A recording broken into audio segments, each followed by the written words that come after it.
Hello नमस्ते and welcome to another video guys. म हुँ गोविन्द। आज म दुबई एयरपोर्ट टर्मिनल 1 मा छु। जुन तपाईहरुले दृश्यमा देखिरहनु भएको छ यो चाहिँ दुबई एयरपोर्ट टर्मिनल 1 को ड्युटी फ्री एरिया हो।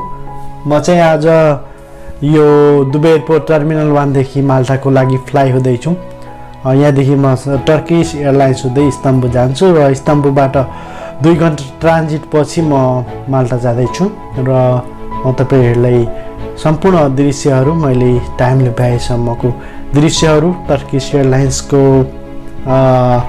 भिडियोहरू अनि सम्पूर्ण भिडियोहरू म तपाईहरुमा आज राख्ने कोसिस गर्नेछु।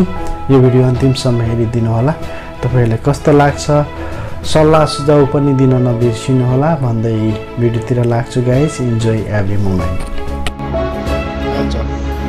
टर्किश एयरलाइन्स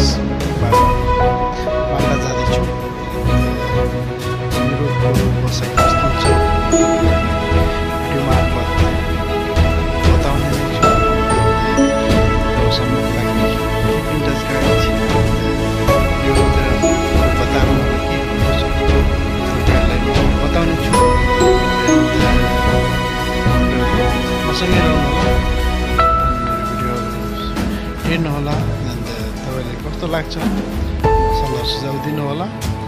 तपाईले युरोपदेखि युरोपमा के काम गर्छन् कसरी काम गर्ने सबै कुराहरू तपाईहरुसँग आज शेयर गर्नेछु।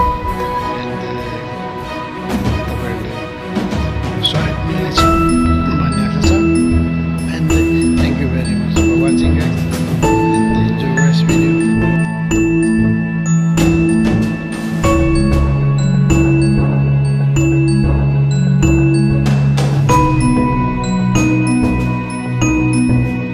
म चाहिँ अहिले दुबई इन्टरनेसनल एयरपोर्टबाट अहिले टर्किसको लागि टर्की प्लेनमा बसिसकेको छु। यो टर्की एयरलाइन्स हो र यो चाहिँ एकदमै ठुलो एरोप्लेन रहेछ। यो भित्र एउटा लाइनमा 9वटा सिटहरू छ। सो मिलहरू प्रोभाइड गर्दो रहेछ।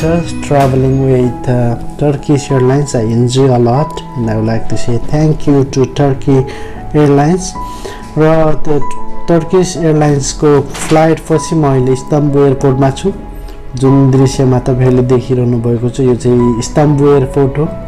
यो एयरपोर्ट एकदमै ठुलो छ र यहाँ मेरो 2 घण्टाको ट्रान्जिट थियो। बट 2 घण्टा हिँड्दै सकियो किनभने एकदमै ठुलो एयरपोर्ट रहेछ।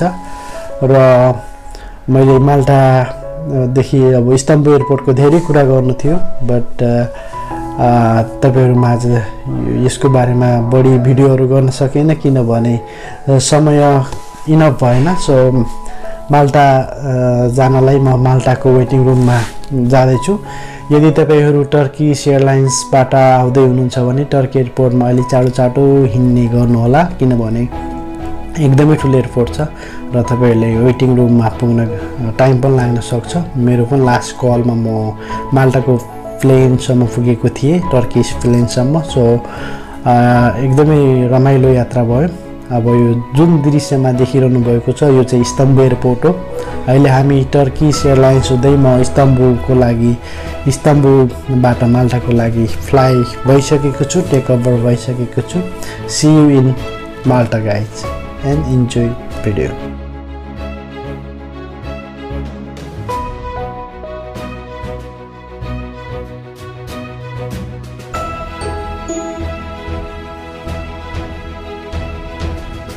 हेर्दै बादल पारेको देशको माथि हामी पुगिसकेका छौँ। यो समुद्रको माथि छ मैले र यो जुन दृश्य तपाईहरुले देखिरहनु भएको छ यो चाहिँ माल्टाको शहर हो र हाम्रो प्लेन चाहिँ माल्टाको आकाशमा पुगिसकेको छ। टर्किश एयरलाइन्सको लामो यात्रापछि हामी माल्टाको आकाशमा पुगेका छौँ। सेफली हामी माल्टामा ल्यान्ड हुँदैछौँ एन्ड एकदमै राम्रो यात्रा भयो। And I would like to say thank you again to Turkish Airlines. I enjoy travelling with Turkish Airlines र एकदमै राम्रो यात्रा भयो। अब हाम्रो प्लेन चाहिँ माल्टामा ल्यान्ड हुँदैछ र माल्टामा ल्यान्ड भएपछि हामी इमिग्रेसनमा जानेछौँ। इमिग्रेसन सकिसकेपछि त्यसपछि हामी ब्यागेज कलेक्सनसम्म पुग्नेछौँ र बाहिर मेरो साथीहरू पनि वेटिङमा हुनुहुन्छ म साथीहरूसँग भेट्ने छु एन्ड तपाईहरुले मेरो भिडियो हेरिदिनु भयो त्यसको लागि धेरै धेरै धन्यवाद तपाईलाई मन पर्नेछ म यहाँ माल्टादेखि नै केही भ्लगहरु बनाउने छु यदि तपाईहरुलाई माल्टाको बारेमा जान्न मन छ र केही कुरा सोध्न मन छ भने please feel free to ask don't forget to comment down below र हामीले ब्यागेज कलेक्सनमा पुगिसकेका छौं र thank you for watching video भन्दै हामी बिदा हुन चाहन्छौं यो भिडियोदेखि thank you very much for watching this video guys